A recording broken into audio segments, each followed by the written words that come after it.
We are the doers, the trailblazers, the climate protectors, the front line, the builders, the restorers, the growers,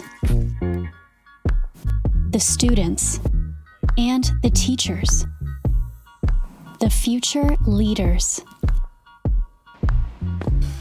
We are in your community doing important work. We are the CORE Network. 130 plus cores and counting, all across America.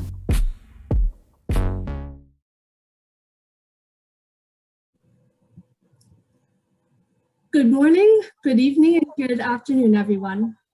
Welcome to today's Earth Day event on the future of conservation, engaging the next generation of public land leaders. This virtual event is co-hosted by the National Park Service Youth Programs Division in partnership with the CORE Network and the National Park Foundation. Today, we will hear from young leaders who will share their passion and personal involvement with the conservation movement. These former and current Service Corps members will discuss the impacts and benefits Service Corps provide to national parks, participants, and local communities. My name is Lucy Hurlbut, and I will be moderating today's event. I am a Corps member with the Greening Youth Foundation, and I work in the Youth Programs Division of the National Park Service. I organize content around what programs and activities are occurring from a youth and young adult standpoint nationally throughout the National Park Service and with our partner organizations, in particular with Service Corps. To provide a brief overview of the program, we will first hear introductions from our co-hosts, followed by a panel discussion and then a Q&A session. If you have any questions, please feel free to submit them at any time in the chat box to your right. Please go ahead and update your profile name to include your name, title, and affiliation by hovering over your name, clicking on More, and then choosing Rename. You can also include it with your question itself, and we will do our best to address them during the Q&A. Please also specify to whom the questions should be addressed. Please note this event will be recorded and made available on our official event page following the event. The event will be live streamed on our Facebook page simultaneously, and the link to our page is in the chat box. We have also turned on auto-closed captioning for accessibility. You can turn off this feature by clicking on the 3 ellipses and choosing Hide Subtitles that is in your control panel. Thank you, and for this event, I will now introduce each speaker and panelist as they come on. So to begin, I am pleased to introduce Lena McDowell, Deputy Director of Management and Administration at the National Park Service, who will provide remarks. With that, over to you, Lena. Thank you, Lucy, and hopefully you all cannot hear the dog barking in the background. I just want to welcome everyone and say Happy Earth Day to all of you on behalf of the Park Service. As Lucy said, I'm Lena McDowell, the Deputy Director for Management and Administration for the Park Service. And in that capacity, I oversee all of our mission support functions. So things like human resources and budget and finance and the fee program, and all of the things that aren't front and center, but that are necessary to keep the organization running. I got my start in the Park Service almost 20 years ago while I was in business school, actually as a Student Conservation Association intern with the National Park Service Business Plan Internship Program. And I did not have any idea at the time that I would end up making the Park Service my career. I'm hopeful that many of you and many service and Corps members will be inspired by their work in parks and public lands to join us as Park Service employees someday. And to make natural and cultural resource preservation your life's work, even if it's, in one of the many other organizations that are committed to those goals. There are so many different ways that we can all contribute. So we're here today to celebrate the important work that members of our Service and Conservation Corps contribute to the protection and improvement of national parks and public lands across the country. Our mission at the NPS is to protect and conserve our nation's natural and cultural resources for this and for future generations. It really is a huge responsibility, and we can't meet our mission goals without the critical assistance that we get from all of you. One of my responsibilities and my role is to ensure that we have a strong and talented and diverse workforce. We are looking for people who will infuse our organization with new and innovative ideas, with energy, and with a passion for resource stewardship and a strong commitment to public service. Like many other federal agencies, the Park Service is going to face a lot of retirements in the coming years. And so there's a really significant need for us to recruit smart, hardworking people who can step into their shoes. We also face enormous challenges as we work to repair our aging infrastructure and to deal with the impacts of climate change. And it is a top priority of mine that our workforce reflects our country. We really need a workforce that's going to represent all aspects of our great nation's mosaic. President Biden recently announced a new initiative, which I know you all will hear much more about, called the Civilian Climate Corps Program. It's a bold initiative that's going to be an important component of our overall strategy to protect and improve national parks. And it will involve thousands of young people who will work on projects in and around national parks across the country. And my hope is that many of you will be a part of this movement. I want to thank you all again for your support of our national parks, and I will turn it back to you, Lucy. Thank you, Lena, for your remarks. Next, I would like to call on Will Shafroth, President and CEO at the National Park Foundation, for your remarks. With that, over to you, Will. Thank you. Yeah, thank you, Lucy. I appreciate everybody being here today, and the great number of names and comments coming up on our chat right now is really awesome. And Lena, I'm actually glad for once I have a cat, and because I don't think no matter how loud Sally Jones was, we wouldn't be barking in the background. But listen, I want to just acknowledge happy Earth Day and happy National Park Week, everybody. I'm excited to be here today along our partners at the National Park Service and the Corps Network and the Corps members and alumni and everybody else who's joined the call today. You know, this is one of my favorite times of year because it's spring. You know, it's blossoms and blooms and the weather's getting better and I can go ride my bike outside instead of the basement. But another one of my favorite things about this time of year is when things start happening on the ground in our parks, including the deployment of Conservation Service Corps.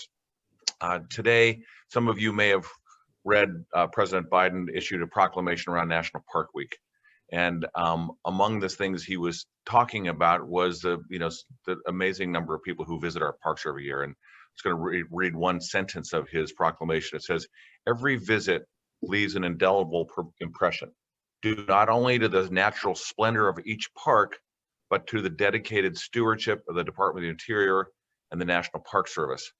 And I want to say, by extension, because of the Conservation Service Corps that do great work on the ground to make our national parks even greater. Service Corps make your favorite park trails even better and restore buildings that have been around for generations and have witnessed so much history. Service Corps also create more opportunities for diverse leaders to experience careers in the outdoors.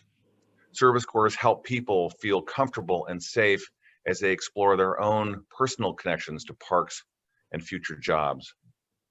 We at the National Parks Foundation support Service Corps programs across the country, including all women crews, American Sign Language crews, Native American crews, LGBTQ+ crews, and more. My personal favorite is an all Latina crew that we've been deploying recently in Grand Teton National Park. 12 young women out there at 11,000 feet, camping out, restoring a trail, getting rid of invasive species, whatever they're doing up there, but doing a great day of work, but then coming together and having a chance to get to know each other and learn from each other and be mentors for each other. And that's one of the great aspects of Corps is that so much more happens than just the good work that happens on the ground.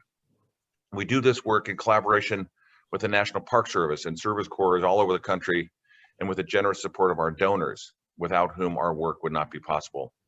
This year, we're excited to be investing more than $4 million in 60 crews across the country. It's an amazing effort and something that continues to inspire more and more of our donors to support.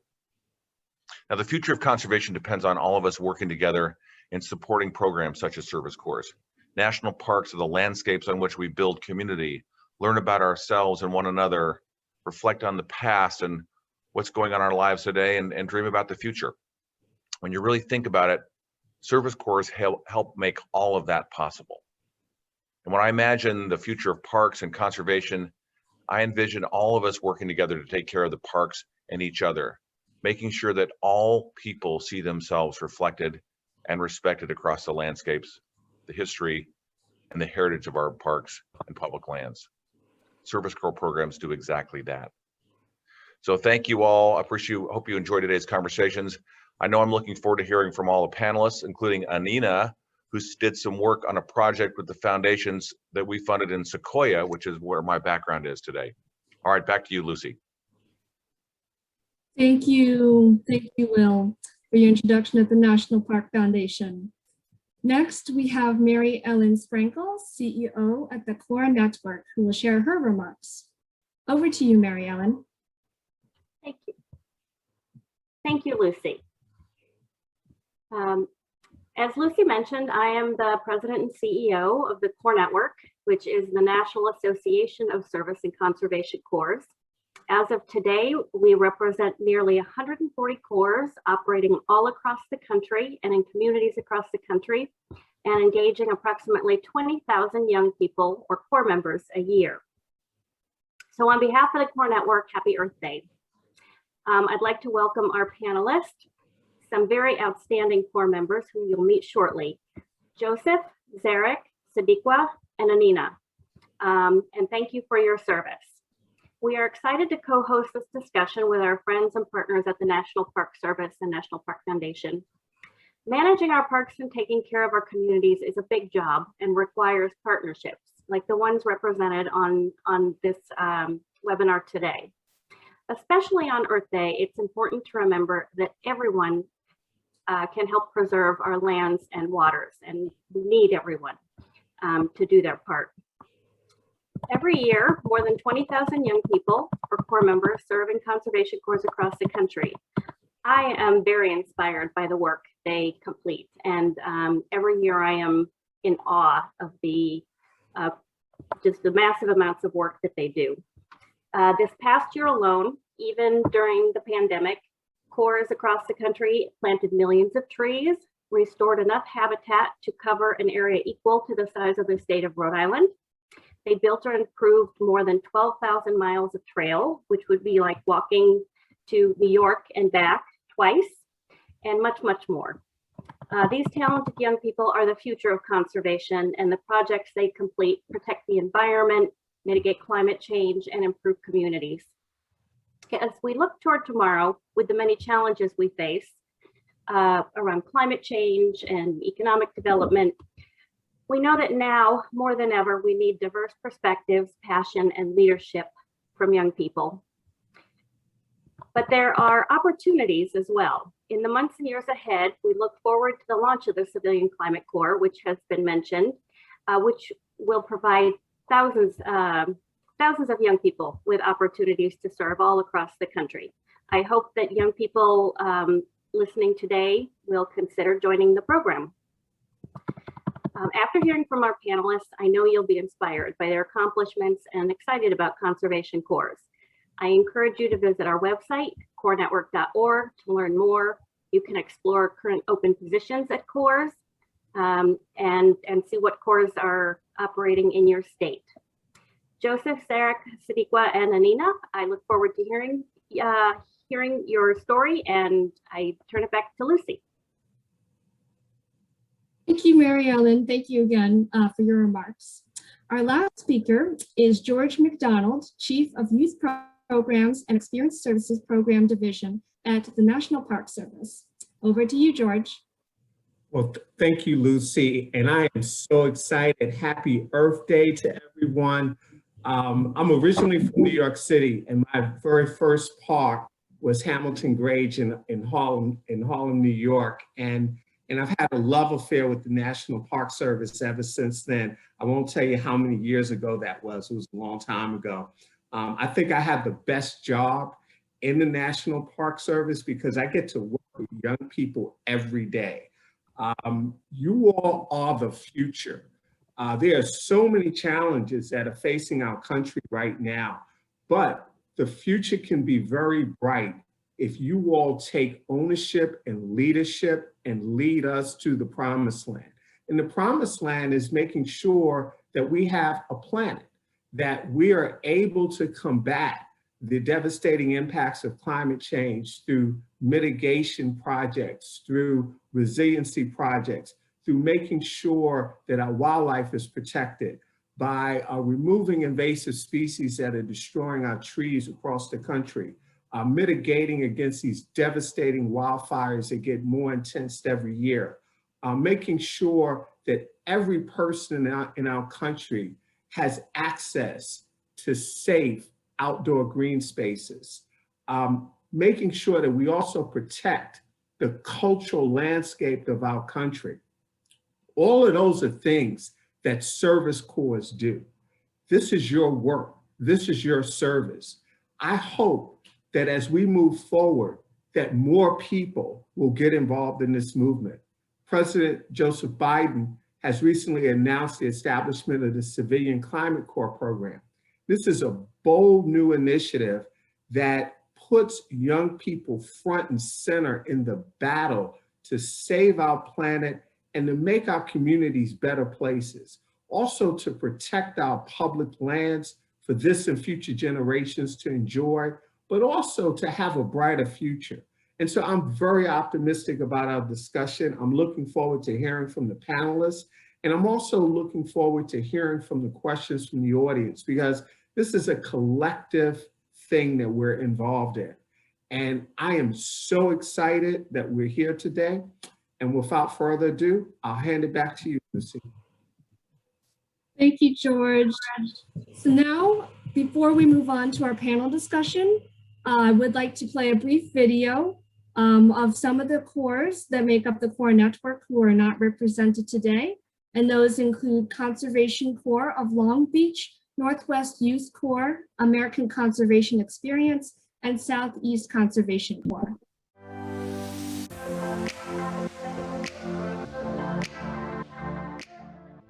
And I started working, but one thing I noticed when I started working is it wasn't just the work, it was the community, the positive community that I had around me that was really changing me. It was the first time I was in a situation to where I didn't have to hide my felonies, I didn't have to hide who I was. I could openly talk about those things with my supervisors, and they gave me advice and they said, you know what, you can do this, man, don't worry about it, you can do it, you can do it. There's no such thing as a truly safe space, but there are only safer spaces. And so the fact that there's a core for queer people to explore their identities and to get to know other people who are like them is not just important, it is essential. Service corps allow people to reset and to have meaningful work. Ellas pudieron decir, es que ella es muy joven para este trabajo, no creo que lo vaya a lograr, no creo que llegue a mucho, pero dijeron, vamos a darle la oportunidad, que nos demuestren lo que tienen, y gracias a eso he logrado mucho. Para mí lo que he logrado es bastante, y voy por más porque sé que puedo. Por eso digo juventud, voy a ti, y por eso digo que la juventud es el mañana. A todos los jóvenes les digo que descubran el potencial que tienen en ellos.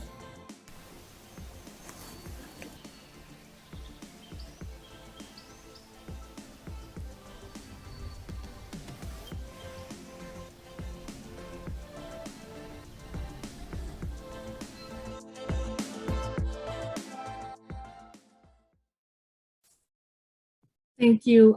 So now we will move on to our panel discussion. So I invite all panelists to turn on their cameras, and I will ask each panelist 2 rounds of questions with about 2 minutes for each response. Thank you to those who have already submitted your questions in the chat box. I'd like to remind everyone again to submit any questions you may have for our speakers and panelists with your name, title, and affiliation, and to whom the question should be addressed. And we will do our best to ask them during the Q&A. So we are honored to have such a diverse panel of young adult leaders who are current and former Corps members in the conservation movement. Zarek Joe is a crew leader with Ancestral Lands of Conservation Legacy. Joseph Cordova is an alum of Rocky Mountain Youth Corps Mile High Youth Corps, who is under the AmeriCorps umbrella, and Appalachian Trail Conservancy. He is currently the Director of Youth Programs at Groundwork Denver. Equa Minor is a Corps alum of AmeriCorps and current Program Coordinator at Green City Force. And last but not least, Anina Wells is a Corps member of Eastern Sierra Conservation Corps, which is one of the many service corps that receives support from the National Park Foundation. So the first question for all of you is, why did you get involved with your corps? So let's start with you, Zarek, and then we will hear from Joseph, Sadiqa, and Anina in that order. Zarek, over to you. Thank you, Lucy. And the reason why I joined the Corps in general was because I was a troubled teen, troubled youth. Growing up in school, I was always getting suspended and stuff like that. So my mom was like, I need something to get him to work, you know, something to keep him busy, you know, to stray away from all that negativity. So I first started off in the Ancestral Lands Hiking Club, and ever since there I've kept coming back and I've loved it, and that's why I've joined, because it helps me mentally, physically, and spiritually, being out in the mountains and stuff, and it really helps a lot with that. Joined. Back to you, Lucy. Thank you. Joseph? Hi, everyone. First off, happy Earth Day. The reason that I got involved in youth corps was at age 18, I attended a job fair for my high school. Being a youth from the inner city and a low-income family, I took a leap of faith and spent my summer away from my family, living in Rocky Mountain National Park, building trails and working on historical restoration projects. It was not easy being one of the only 2 people of color in my crew, coming from a non-privileged background like this. The rest of my Corps members, I often felt out of place, but besides those obstacles, I fell in love with nature and conservation and vowed to bring that experience that very few people of color get to enjoy back to the city. And I've been working hard at it ever since for the past 6 years. Back to you, Lucy. And Sadiqa? Hello, everyone. Happy Earth Day. The reason that I joined my Corps, excuse me, is strictly for the benefits. Honestly, I was also troubled. I was fresh out of foster care. I had gotten an apartment in NYCHA. All I knew was that I needed to pay my bills. I've worked in fast food restaurants. I've worked in movie theaters. I've had to pay to get to work, pay my bills. It was just so hard. I ended up unemployed. A former one is deceased. He recently passed away. He was a former employee, also a family member of mine of Green City Force. He introduced me to it. Spoke me through the benefits. I didn't believe it. I didn't at all. But I signed up, and I'm happy I did. So I definitely went in for the benefits, the money for school, because I have gotten my GED. I dropped out of school, almost graduated early, but in foster care, I had a lot going on with my mental. I dropped out of school, and I didn't think that I wanted to go to school because I didn't want to spend my life paying off debt for college. And they offered money for college, they offered transportation to get to work, and money for working. So that's exactly why I entered my Corps. Thank you for sharing that, Sadiqa. And Anina? Thank you, Lucy, and happy Earth Day, everyone. So I was introduced into the national park system through the California Conservation Corps. And I started working at Kings Canyon National Park, and I just fell in love with the mountains. And like Zarek said, it's so good for your physical, mental, spiritual self. But I found it was difficult being someone who is often identified as a woman, being in spaces where being queer isn't necessarily accepted all the time. And I found Eastern Sierra Conservation Corps, which provides affinity spaces for priority populations, for women, for LGBTQIA2+, for BIPOC communities. And I felt like I found a space where I can both be in the mountains and be accepted for who I am. Thanks for sharing that. And it's clear that we all come from different backgrounds and how we find ourselves in working as a Corps member, and that many people get their start just, you know, with that inspiration of wanting to be outdoors and experiencing nature. You know, we spend so much time indoors that we don't realize that we have this whole world outside until we actually have that opportunity. So it's really wonderful that we have all of these core members here who can share their experiences, and we hope that this will inspire others who are current core members, or those who in the future would want to join, that they also have a voice in the core movement and they have a place in the core movement as well. So the second question I'd like to ask is, how has your life been impacted by your work on Service Corps projects? And have you noticed any personal growth from when you started your service terms to where you are now? So Zarek, we'll start again with you, and then followed by Joseph, Sadiqa, and Anita again. Zarek. Thank you, Lucy. And shoot, it impacted my life a lot. Like, there's literally too many words to explain of what the Corps did for me in general. You know, it helped me from, you know, go to college, you know, to actually be that leader and lead my community and, you know, take on some roles and responsibilities that myself didn't want to fill in. But, you know, we all got to step up to the plate someday or sometime soon, you know, and it's one thing that really helped me, you know, put on that shoe, you know, in the morning and put on my pants right, you know, to dress properly and to make sure that we're there for everyone instead of just there for the people that you like. And that's one thing that it made me think of too when I first joined, because when I first joined, I was really lost, you know, didn't really speak as much, didn't really, you know, put myself out as much.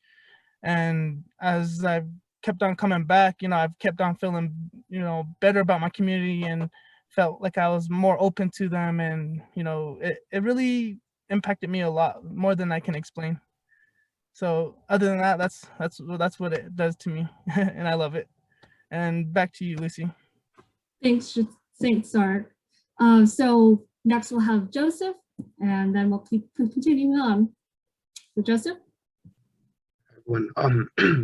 Service Corps projects have taught me countless skills, everything from building roofs in national parks to, with only hand tools, to installing thermostats for a low-income elderly couple. As far as personal growth, I've come to find that I'm a natural leader and developed a love for learning and teaching hard skills to youth, preparing them for future careers, as well as being an ambassador for underserved and low-income youth and families. And my time spent in the Corps has been very, very beneficial. I've got to see places that, you know, a young person coming from a single parent household in low-income community would never see. When I was 18, it was my first experience in a national park, even though I lived in Denver my whole life looking at the mountains. Actually joining the Youth Corps and going out there was, you know, amazing to me. And I've been able to see, you know, the Appalachian Trail, the Rocky Mountains, Yellowstone, Tetons, many of those, all because of, you know, taking that leap of faith. Okay, thank you, Joseph. And Sadiqa, you're next. Okay, thank you, Lucy. So you said 2 minutes, so I'm gonna try to keep it small. I can speak forever about my Corps. I literally came in very lost, very introverted, very rebellious. I didn't care about anything, but I needed $1. I have to say the support from my Corps actually was why I stayed, while I became the person I am today. They helped me with so much past just the work that I was doing. But now today, I know that things go past recycling. I know I moved from nature into a house, so it passed into that. I eat differently.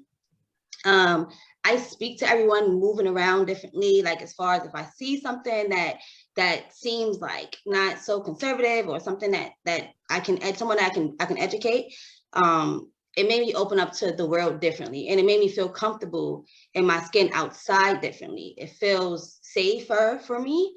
And I actually had a daughter 3 years ago, sorry, and I brought her in the world and instilled everything that I know into her. So now she's growing up knowing about, you know, conserving and energy efficiency, urban agriculture, everything that I didn't know prior to this, I promise you, everything that I'm learning in the Corps, I did not know. I knew basic curriculum when I came in. I know so much more. I did not know it was even out there. Before, when you'll say, what's your 5-year plan? I didn't really have one. I had lawyer, maybe a doctor, something that's on paper. It's so much more out there, and it really built my confidence big time. I feel like a whole different person, and yeah, it's changed me completely, me and my dynamic, everyone around me. So I'm very grateful. Thank you. And Anina? Yeah, this is a really difficult question because it's, you know, before and after, it just feels like completely different selves. So with the Corps I was involved in, behind me is Inyo National Forest. And I just invite everyone to imagine living in these mountains with no road access, no cell phone, no TV.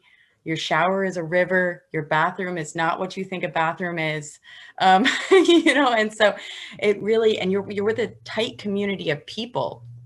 You're living and you're working with the same people day in and day out. And every night you're having courses on everything from conflict resolution to compass navigation. And so you form this community that becomes your family so quickly. And I think being out in these mountains gave me so much confidence. I feel like there's nothing I can't do now. If I can live here, I can do anything.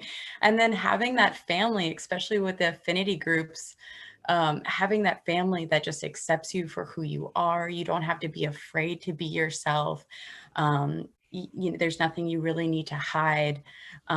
It just changes. It just changes everything, you know, and the leadership development and feeling like I came into my own as a leader.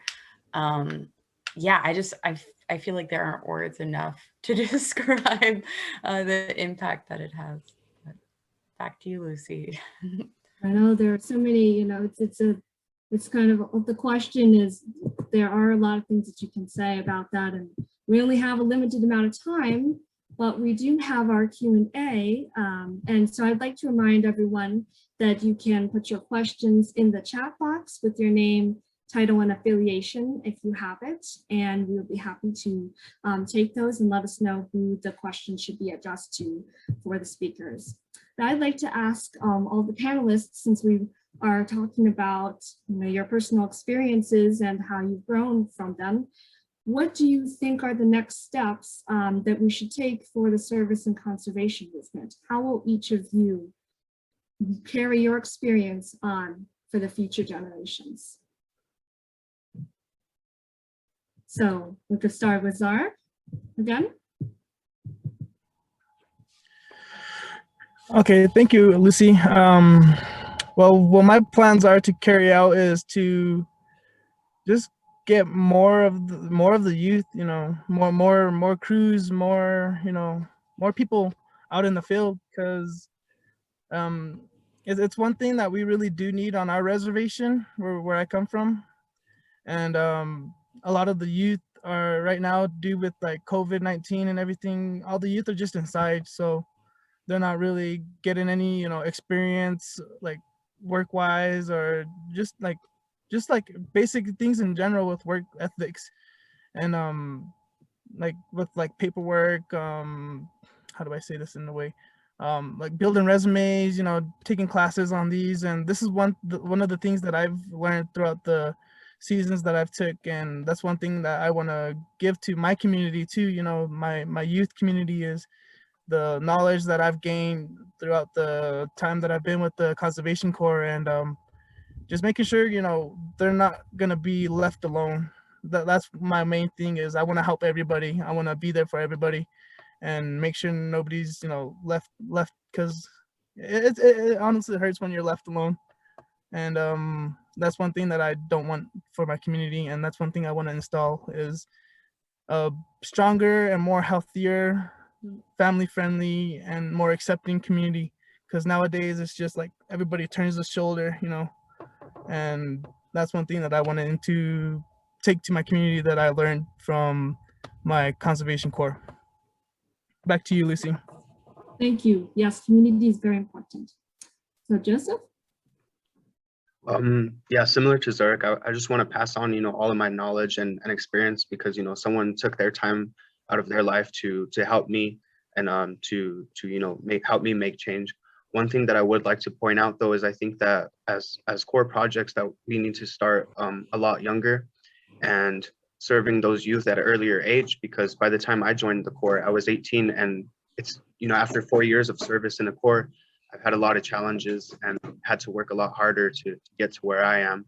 I think if we start earlier and serving young people, starting at 14, 16, that by the time they are 18, when they are able to join a service corps, they'll be able to start off a lot earlier. And I believe, the road to the trail that leads to the national park starts in the city.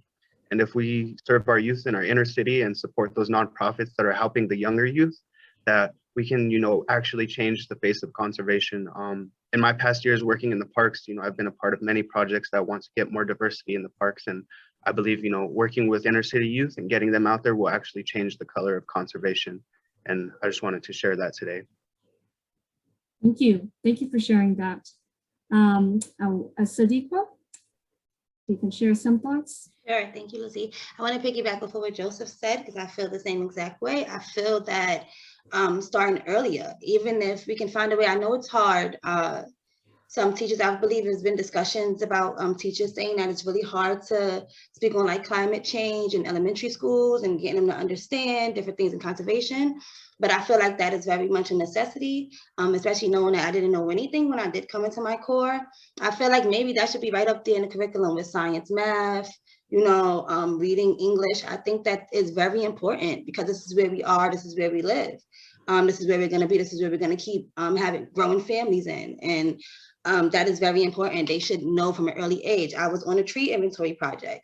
We're out there doing trees and you have residents saying, kids don't even climb trees anymore. Do they even know what they are for? Or do they even know the fun of the trees? Do they enjoy it like they used to do back in the days? Like, it's like the youth doesn't even really care about nature much anymore. There's not much that's really showing them aside from when we're recruiting and we're trying to get them to understand. I feel like it should be a broader picture.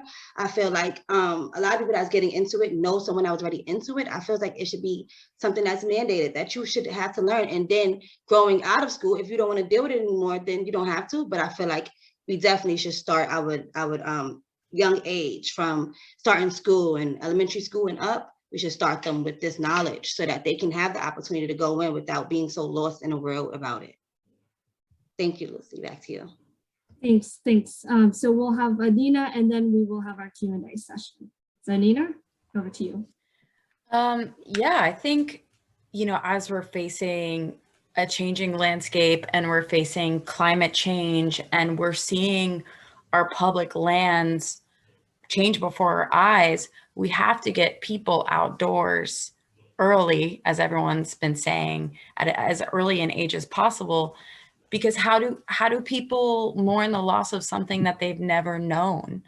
People have to know what a river is and what a tree is and what a mountain is to even care about whether or not there's mountaintop removal or if all the trees are dying from bark beetles. And so I think that is that's something that has to be decided on a national, international level. How do we get people outside?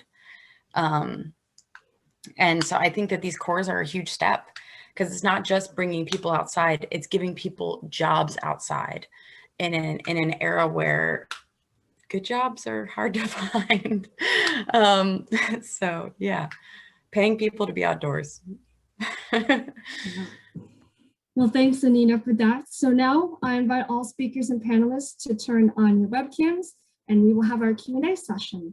Thank you all again for continuing to submit your questions. So this first question is for all of the panelists, if any of you would like to respond, from Kupono McDaniel, Youth and Volunteer Programs Coordinator at Hawaii Volcanoes National Park. So what was your primary reason for taking over the plunge and trying something new? Was there one thing that pushed you over the edge to step up? I can speak to that fact. I think just growing up in the city of Denver and looking at the mountains my whole life and, not knowing what was really out there, or having money, access, or time, or even the knowledge of the parks to go out there was quite daunting. And when I had an opportunity to not only experience the parks, but to earn money and valuable skills at the same time, I think it was an easy choice. You know, either stay in the city and you know, push carts at a grocery store or flip some burgers. I would take trail building and, you know, working for long days over that any day. Would anyone else like to add anything there?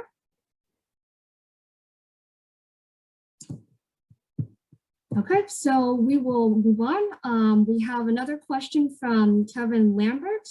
He's asking, can you share anything more about the impact back to your community and what we should all learn from you to better serve our communities and not just our public lands? I could take a go at this one. So what I took back to my community is, you know, just respect in general, because respect can go a long way, no matter who it is, you know, if it's an enemy or just a long lost friend, you know. Respect is one thing that makes the community bond together and work together and makes it a well-oiled machine, if you understand my image. But what I took back to my community too is the knowledge of farming, agricultural farming, and giving them the knowledge of just being sustainable with your own food and how to make your own mulch and just, you know, just basic things on, you know, taking care of the land and making sure we don't, you know, destroy it with erosion and constant taking from the land. And yeah, just letting them know that even though you see, you know, all these pollution areas, you know, don't be afraid to, you know, pick it up. You know, don't be afraid to do the things that most people don't do, because somebody might be looking up to you in a way. It might be the kids, you know, oh, look, there's a trash man picking up the trash. I want to be like him one day. And, you know, just setting that perfect example for the little ones too is one thing that makes your community better. And this is one thing we always go by on our reservation. We always think 7 generations ahead. So we're always thinking about the kids and how they're going to be doing what they're going to be dealing with, what crisis are they going to be dealing with when they're our age, and how are they going to be able to handle it, and what tools and knowledge do they actually have to succeed and complete those sorry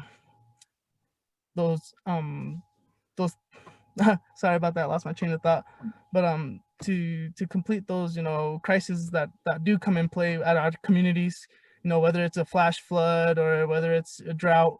And just to sustain the community is one thing that I really want to give my knowledge to, is the youth. Back to you, Lucy. I'll also speak to that. Sorry. Yeah, so my community, you know, I was brought up in NYCHA community, so it's different for me, especially with Green City Forest being like an urban core base. We do a lot of work in NYCHA communities. Now, NYCHA, for me growing up, it's always been stereotyped. Those are the projects. They're dirty, they're broke, or whatever the case may be. So me going through this gave me the opportunity to show them, like, no, really, all lives matter. We can do this too. No, for real. I know what kind of tree that is. I know what that is. And guess what? A lot of the service that we did was in NYCHA developments. So we showed them that they matter too. We got them involved with it. Speaking to residents, it's about communication too. That's the first step, communicating with them, letting them know that I'm a walking testimony of what is really going on. So it doesn't matter what you see on TV or on the news or what you see here and there. I'm right here in your face and I'm letting you know I'm going through this, and I've been 6 years strong with my organization and partner with a bunch of different organizations. So, and you know, I'm brown colored, and I'm a lady at that. And I've done so much thing that people may think only men do or only people who wear do. No. You can categorize me with them too. We are all one person, and it's really the can-do attitude and the change. Change is very necessary and it's very possible, no matter what you're going through at all. So that was the tools I brought to them was like my strength, my confidence built. Of course, I let them know everything as far as conserving everything, you know, energy efficiency, everything along those lines. But really, to have faith and to be positive, because we also have people out here that's here for us. It's not just a stereotype. We're here, we have it. It's about you. You have to put your best foot forward to get it done, because nobody's gonna hold your hand forever. Green City Forest did, but they're not going to do it forever. So yes, again, I'm grateful, and people in my community really respect me because of what I did and what I've been through. And a lot of people are still willing to get into things, you know? But again, we just have to open it up. I think it needs to be a little broader to people that's not looking for it so much, you know, or doesn't know anyone that's involved with it. Thank you, Lucy. And actually to expand on that, Alana Sobel, Director of Media Engagement and Public Relations at the National Park Foundation, is asking about what are some of the most meaningful tools that you've learned throughout your experience with service corps, yes, and if there's any types of leadership or other things you've been able to work on during that time. I can respond to that, and also kind of combining the two questions. You know, I think one of the greatest tools is we build trails in national parks and national forests and BLM land, and we provide access not just for Corps members, but for anyone who wants to enter into these parks to go and see nature, to go see the mountains. And it changes you. It changes you to see so intimately and form this relationship with nature.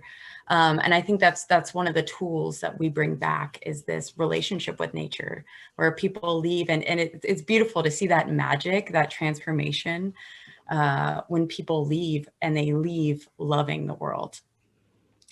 We do courses most nights, and so people leave with a whole gamut of skills, from how to manage conflict, to how to navigate a topographic map, to how to start a fire, to how to prevent a wildfire. So many different things on how to just survival skills, but also community survival skills. And people go back out into the world with those skills, and they use them in their everyday life. And maybe if you wanted to add something. Yeah, I would like to add that one of the best skills that I've learned and have been able to pass on to youth in my community is ownership. Taking ownership in the parks, because these are public lands, and even though we are the minority in these lands, that we have just as much say and just as much participation in these lands. And when I had my experience in the national park, and you know making sure that it's clean and wanting to preserve it and keep the waters clean and respect nature, most important tool was bringing that back home, because we have nature in our cities, we have nature around us every day. It's just not as appreciated as much, and because not a lot of people take ownership. We kind of often think that it's just the circumstances that we're dealt and have to live with. But once we take ownership of that, that's when we can really see change. If we protect the rivers and the mountains, we can protect the rivers in our city. Not only because it affects us, but it affects us, those who are downstream. It affects those who are living. It affects us who lost that connection, with our ancestors that we had with the land.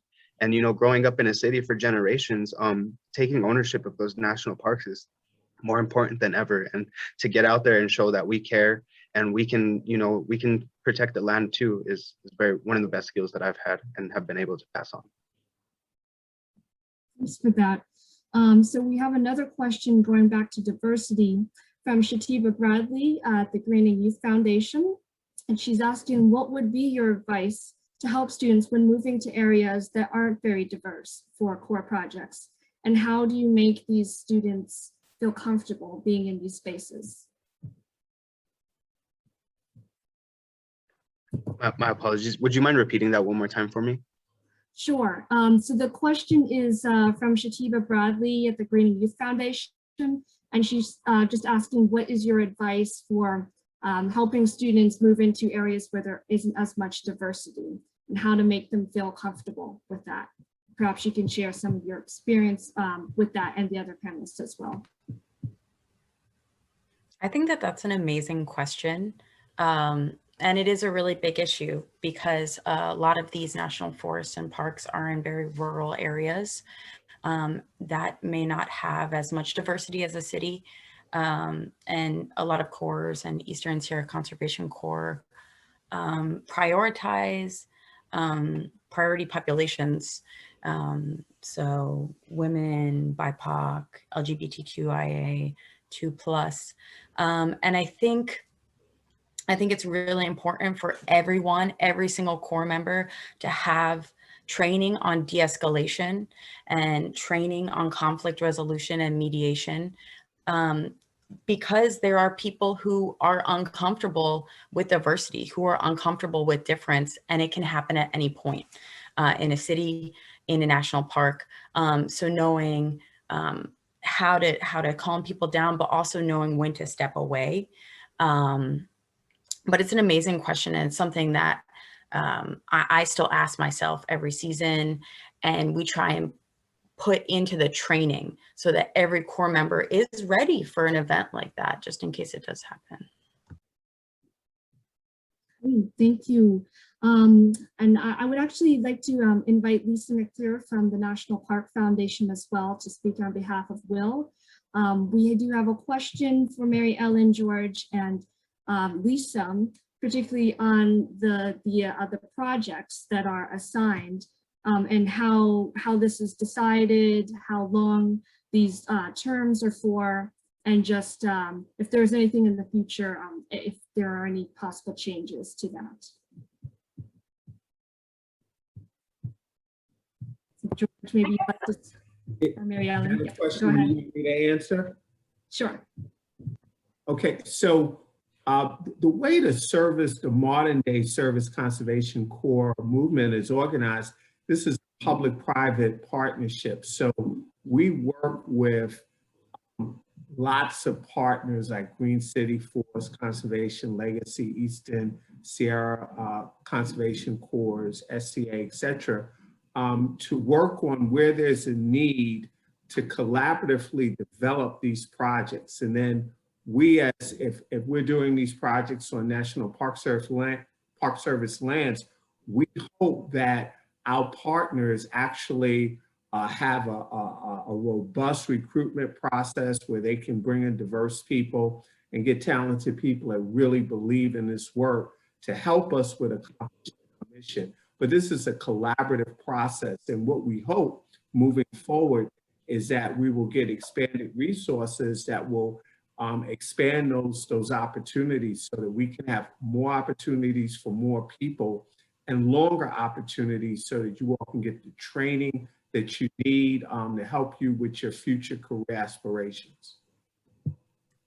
And I'd just like to add to that, one of my favorite things about Corps is their diversity and flexibility. Every Corps is, for the most part, its own nonprofit organization and can look very different from every other Corps, depending on the young people who are serving, the community in which they are located, and the project work that needs to get done. Corps terms can vary from 4 weeks to 2 years, depending on sort of the young person's desires and needs. Corps projects can range from campgrounds and trails to installing solar panels and weatherizing housing. Sadiqa mentioned doing projects on public housing in partnership with public housing. And Corps across the country partner with a wide variety of project sponsors. So depending on kind of what you're looking for, what you want your experience to be, you can almost pick from endless opportunities, and you can find out more about each Corps on the Corps Network's website, Corps by state. So there's something out there for everybody. I just wanted to say from the National Park Foundation perspective, definitely just to echo what both Mary Ellen and George have said, but it's certainly a collaborative effort. We really work very closely, obviously in tandem with the Park Service. And so we really try to listen to them and what their priorities are. And then also kind of on the flip side of that, as Mary Ellen was saying, with our Service Corps partner organizations, those organizations are the ones who have the relationships and have the trust with communities around national parks and in outdoor spaces. And so we understand that our role is really just to support where the needs are and to kind of help serve, but to really take our direction from the people who are getting the work done. So we're really excited to, again, just kind of partner with both the Park Service and with COREs across the country to really bring those missions to life. Thank you. So we have a question here about if these service corps could be considered internships, or what that looks like. That's a great question. Actually, that was one thing I wanted to add is a lot of core member positions are internships or fellowships, and maybe more the math and science, the research and data collection, as opposed to more the labor intensive, and some are a mix of both. But I would let George talk a little bit about the Park Service internship programs. Yes, well, Lucy is an intern, and she is helping us with forming our whole digital communication strategy. She has put together this particular program. So that's just a small example of what Service Corps interns can do. We had heard from Lena McDowell, who is the #2 person in the National Park Service. She started her work with the National Park Service through an internship through the Student Conservation Association. With the National Park Foundation, the National Park Foundation has provided us with extremely generous donations to fund programs such as our Intern X program, where we get diverse young people that work on a wide variety of projects that help enhance our national parks across the country. We even have archaeologists who do underwater exploration, studying sunken slave ships in the Caribbean. I'm trying to do some site visits to check that out too. But it's a wide range of activities. It's not just work that we do on the physical labor side, but there's a huge intellectual piece. And it's also important that we're in the National Park Service, our median age is in our 50s. And so we actually need young people to come fill the gaps and help us with how to communicate around what is really current and what's happening. That new innovative ideas are so important for us moving forward. Thanks, George. And so we are mindful of the time. So I'm just going to ask this last question. I think it's very fitting for the end. But what gives you the most hope for our future and the future of public lands? This is what our event has been all about. So if you have any words on that, please share. I would like to speak. I think what gives me the most hope for the future is all of you out there every day working, putting in the hours, you know, making the change, whether it's behind the desk and, you know, making sure that all of us get paid, or it's out there in the work who are teaching the young youth how to build those skills. I think if we are going to move forward with this, I think that we need to include the nonprofits that are within the city. If we really want to build diversity in these parks, that we need to focus on this. I've been working in the parks with Park Service, Forest Service, nonprofits for the past 6 years, and I haven't seen much change. And I think that if we're going to make that change, we need to start paying, you know, these core members a little bit more. They often, you know, don't make a lot of money, and for you know, a young person of color in a low-income neighborhood to work for minimum wage for all summer, you learn great skills, but it's hard to support yourself. I've served 4 terms. I've served in the city, I've served in the Appalachian Trail, all over the country. And I think that, you know, we need to make a lot of change and have ongoing service, as well as starting these youth out a lot younger and making sure that, you know, they're paid, you know, for their time. Okay, and this actually just ties into our closing remarks. So if each speaker and panelist can just give a brief 10 to 20 second just last message that you would like to leave with the audience. And we will just go in reverse order of the program. So we'll start with Anina, and then we'll have Sadiqa, Joseph, Zarek, Mary Ellen, Lisa on behalf of Will, and then George. So Anina? Thanks, Lucy. I wanted to finish with a quote from my hero and also a Native American botanist, Robin Wall Kimmerer. If you haven't read her book, you should, because it's amazing, for Earth Day. Even a wounded world is feeding us. Even a wounded world holds us and gives us moments of wonder and joy. I choose joy over despair, not because I have my head in the sand, but because joy is what the earth gives me daily, and I must return the gift. The world gives us so much, and I'm so glad that all of us are coming together to give it something back too. That was beautiful, Nina. Yeah, basically, never give up, continue to share, continue to spread community to your community, others' communities, and just, you know, know your knowledge. If you don't, you know, I'm sorry, I'm so like jittery, but I just want to say that I'm very grateful, and I just want to be able to instill this into my child, everybody around me. And I really, really, really, really want, especially those of color, anyone doubtful, anyone lost, to always have this opportunity. I really, really strongly think this. I don't want it to sound like I'm just like straight out of a movie, like, oh my God, it changed your life so much, because it really did. I'm really serious. And I feel like everybody should have this opportunity, this family orientated opportunity. So I want to thank everyone that's helped all of us, because y'all are the real heroes. Thank you for turning us into leaders. Thank you for making this, opening this space for us to speak to everyone and give our word out there. I appreciate everything. Yeah, I would like to say, you know, thank you all for providing these opportunities and wanting to make change. The last statement I would like to say is come talk to me. Come, if you want to know how we can make change, if you want to hear about real experience, if you want to talk to youth and see what's really going on in the communities and how the pipeline really works from the city to the parks, I would love to talk to anyone who has any questions. So please reach out, joe@groundworkcolorado.org. And yeah, thank you all for having us speak today. I appreciate it.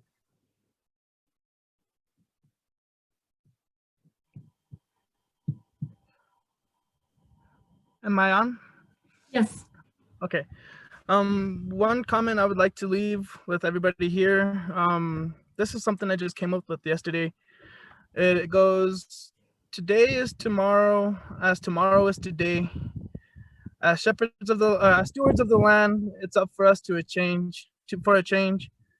And what I mean by that is, you know, we, as people, we always tend to repeat our schedule. We always tend to keep on doing the same things, but as time goes on, those things don't work as they did in the past. So it's up for us land caregivers to make that change and to actually, you know, get our recruits and to put them out there in the land, and to open up their eyes and just to show them that we're still here for this Mother Earth, and this Mother Earth is what's protecting us. And yeah, that's one thing I wanted to share with you guys. Hey, thanks, Ark. Mary Ellen? Well, first of all, Sadiqa, you really are the heroes, the four of you. You took a leap of faith, tried something probably a little bit new and scary, and changed your lives. So thank you. Thank you to all four of you for your service, for your bravery and courage, and for your insightful comments today. All of you provided really great points that I think we should all think about as we develop the civilian climate corps that President Biden would like to stand up. And finally, it makes me feel hopeful and good to know that you all are leading this next generation of environmental stewards and conservationists, because you guys are awesome. So thank you. Yes, just to echo that kind of praise and thanks from the National Park Foundation. We cannot thank the Service Corps movement at large for all that you do for our national parks. You are the boots on the ground, and you are kind of the heart behind the work. And so we just thank you for all of your commitment year after year and Service Corps experience after experience. Our Our parks would not be what they are without you. And we just thank you for your continued support, your continued love of our wonderful land. And we just hope to be able to support you all in future experiences and growing your careers at the National Park Service and in other ways as well. So just thank you so much. And I want to just concur with all the statements that have been made today, and especially our panelists, because you all are the future. And I just feel like we're in really good hands because you all are leading this. And I also want to thank our partners, Core Network, National Park Foundation, Conservation Legacy, for hosting this on their Zoom platform. And everyone who has spent some time out of their day. The issues that were being discussed today are critical and really, really important. And the president was just speaking to the world about how the United States of America needs to lead on issues of climate resiliency, climate mediation, the defense of our planet. And that kind of starts with us and what we do. So moving forward, let's just keep it together. Let's keep our eye on the prize. Make sure that you all are bringing along people into this movement who are not currently in it. And let's keep it going. And back to you, Lucy. And thank you so much, Lucy, for your leadership on putting this event together. This was just, I mean, you have a future in TV for sure, but I'm so proud of you. Thank you, George. I really appreciate it. You know, just like with other core members, having this opportunity to have this voice and to represent underrepresented communities. So thank you again so much, everyone, for taking the time this hour to join us.